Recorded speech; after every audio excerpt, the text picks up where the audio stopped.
మీరు రేవంత్ రెడ్డి గారిని ఎందుకు జోకుతారు పదే పదే అని నేను అడిగితే మీరేం చెప్తారన్న? అంటే నేను కాంగ్రెస్ పార్టీ అధికార ప్రతినిధి. ఆయన మా పీసీసీ లెక్క ఉండే ఈరోజు మా ముఖ్యమంత్రి గారు మేము తీసుకునేటటువంటి ప్రతి నిర్ణయాలు ప్రజాహితం కోసం తీసుకుంటున్నప్పుడు ప్రతిపక్షాలు దాని మీద బురద జల్లుతున్నప్పుడు దాని ఒక సైనికుడి లెక్క నేను డిఫెండ్ చేయాల్సిన బాధ్యత నా మీద ఉంది నైతికంగా. నేను చేస్తా. రేవంత్ రెడ్డి గారికి బాగా దగ్గరనా మీరు? అట్లా రేవంత్ రెడ్డి గారు చాలా మంది దగ్గర. మీ గురించి అడుగుతున్నానే. అందరికీ దగ్గరనే అంటున్నాను కదా. అంటే అందులో నేను కూడా ఒకడిని. అందరికీ దగ్గరే. మాకు ఎనీ టైం ఏదైనా కష్టం అనిపించినప్పుడు మాకు అప్రోచబుల్గా ఉంటారు. ఎప్పుడు ఫోన్ చేసినా మాట్లాడతారా? అంటే అట్లా కాదు. సీఎం అయిపోయిన తర్వాత మనం నచ్చినట్టు ఫోన్ చేసి మాట్లాడడానికి అట్లా ఉండదు. There is a system in place. మనకు నిజంగా ఏదైనా ఎమర్జెన్సీ గిట్ ఉంది అని అంటే నాయకుడు అందుబాటులో ఉన్నారు. ఓకే. కలుస్తుంటారా రెగ్యులర్గా? ముఖ్యమంత్రి అయిన తర్వాత ఎన్నిసార్లు కలిసాను మీరు? పనిని బట్టి ఛాన్సార్లు కలిసినాం కలుస్తుంటాం, కలుస్తూనే ఉంటాం. అన్కౌంటబుల్ అట్లే అంటే ఎట్లా చెప్తావా? మేము వచ్చిందే 10 నెలలు అయింది, అది అన్కౌంటబుల్ ఎట్లయితుంది? అట్లేం లేదు, పనిని బట్టి ఉత్తగానే పోయి షో. ఫైరవీలు నడుస్తున్నాయా కాంగ్రెస్ పార్టీలో? అంటే ఫైరవీలు వేసుకుంటారా అంటున్నా. ఏం పైరవీలు చెప్పు, అది కూడా చెప్తా. నువ్వు ఓపెన్గా చెప్తా. అంటే గిట్లా ఇప్పుడు వచ్చినటువంటి ఉద్యోగాలలోనో, లేకపోతే ఇసుక దందాలలోనో, లేకపోతే హాస్పిటల్ కాంట్రాక్ట్లలోనో, లేకపోతే ఇంకో దాంట్లో ఆడనో ఎన్నో ఫార్మసిటీ కంపెనీలలోనో అవుతున్నాయా? తోలు తీస్తాడు. అర్థం కాలే. తోలు తీస్తాడు. ఇన్నో నువ్వు కరెక్టే. ఎవరు? అసొంటి పైరవీళ్ళలో పడి ఆడున్నావు అనుకో, గేట్లకి ఎంట్రీ కూడా ఉండదు నీకు. చెప్తున్నా అది కూడా. అంత ఖతర్నాక్ లీడర్ అన్న రేవంత్ రెడ్డి? ఖచ్చితంగా ఉంటాడు.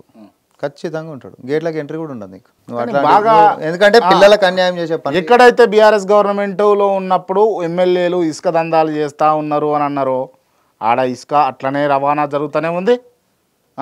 ఎక్కడైతే ఇసుక కారీలు పోతున్నాయి అని అన్నారో ఆ ఆంచలు ఇసుక కారీలు పోతూనే ఉన్నాయి. అవును. మీ వాళ్ళు కూడా పట్టుబడ్డారు కొంతమంది కాంగ్రెస్ నాయకులు. అధికారంలోకి రాగానే సీతకు సంబంధించినటువంటి పిఏ తను ఇసుక దాంట్లో దొరికిపోయాడు. దాని మీద చాలా స్పష్టతని ఇచ్చారు. మంత్రి గారి మీద బురదలే ప్రయత్నం చాలా గట్టిగానే చేసారు. ఎందుకంటే పక్క రాష్ట్రాలకి వస్తున్నటువంటి వాళ్ళు కూడా లారీలే ఫోటోలు తీసి కూడా ఈమెకు ఆపాదించి చెప్పుడు కూడా జరిగింది.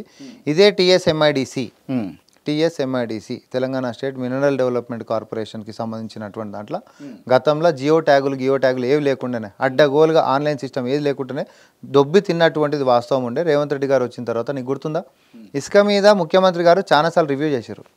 ఎందుకంటే న్యాచురల్ రిసోర్సెస్ దేని మీద కూడా అప్పనంగా ఎవడో కొల్లగొట్టనిక లేదని చెప్పి ఫస్ట్ ఉక్కుపాదం దాని మీద పెట్టిండు. ఈరోజు నువ్వు, నేను ఓపెన్గా చెప్తున్నా, ఈరోజు మీ మీడియా హౌసే కదా, నువ్వు కెమెరా పట్టుకునే పో, సిస్టమ్ ఏడలాక్కినా ఉందో చూపెట్టబ్బా, బ్రేకింగ్ న్యూస్ వేపిద్దాం. నేనే చెప్తున్నా. ఎందుకంటే అట్లాంటి సిస్టమ్స్ని మొత్తం కట్టడి చేసుకుంటూ నిర్ణయాలు చేస్తూ ఉన్నాడు. ఎందుకంటే గలీజ్ పేరు వచ్చేటటువంటి పనులు వద్దు. ప్రజలు మన మీద నమ్మకంతో వచ్చారు.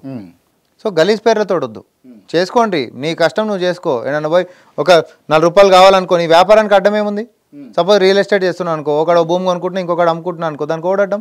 నువ్వు ఐటీ కట్టుకుంటావు, అన్ని కట్టు, చట్టరీత్యా బతుకు. రైట్. ఇసుక దందాలు ఇప్పటికీ చేస్తున్న వాళ్ళను మీరు ఉక్కుపాదం మోపే దమ్ము మీకున్నదన్న? మీ పార్టీ నాయకులు, మీ పార్టీ ఎమ్మెల్యే అయినా కూడా ఓపెన్గా చెప్పిన సిస్టమే ట్రాన్స్పరెంట్ చేసి పడేసిండు. నేను అంటున్నా కదా, నువ్వు మీడియా హౌసే కదా, అట్లా ఎవరన్నా ఇసుకకి సంబంధించినటువంటిది అసాంఘికంగానో లేకపోతే అనైతికంగానో లేకపోతే చట్ట విరుద్ధంగానో చేస్తున్నానుకో, బ్రేకింగ్ అయ్యబ్బా. రైట్. తస్మాత్ జాగ్రత్త కాంగ్రెస్ పార్టీ ఎమ్మెల్యేలారా, ఎవరైతే ఇసుక దందాలు అన్యాయంగా చేస్తున్నారో మీ ముందు చెప్తా ఉన్నా. అది ఎవరైనా చేస్తే చెప్పు. రైట్. చేస్తలేరా? నేను చేస్తున్న వాళ్ళకి అర్థమై ఉంటుంది. రైట్.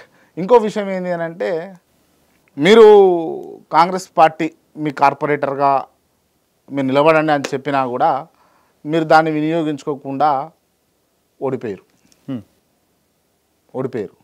ఎందుకు ఓడిపోయారు? మీరు ఎట్లా ఓడిపోయారు అంటే, ఒకటి, నేను కార్పొరేటర్ అనేటట్టు అప్పటికే అధికార ప్రతినిధి కూడా అయినా కూడా డివిజన్ లెవెల్లో కాంగ్రెస్ పార్టీకి గాలి బాలే. హైదరాబాద్లో ఎడదోడు సర్వేలు ఓడిపోతున్నాం మనం. అలా కాంగ్రెస్ ముక్త భారత్ నినాదం బాగా నడుస్తుంది. అందులో ఈడ రాష్ట్రంలోనేమో బీజేపీ వర్సెస్ బీఆర్ఎస్, ఏ టీవీ ఓపెన్ చేసినా, ఏ సోషల్ మీడియా ఓపెన్ చేసినా వాళ్ళిద్దరి మధ్యలో యుద్ధం. మన రోలే చాలా తక్కువగా, పార్టీ రోలే చాలా తక్కువగా. అంతెందుకు హైకోర్టులో అడ్వకేట్లు కూడా కొంతమంది, నువ్వు ఎందుకు ఆ పార్టీలో అంత కష్టపడుతున్నావు అనవసరంగా, అంటే right person in wrong party అనేటోడు ఒకడు ఉండే,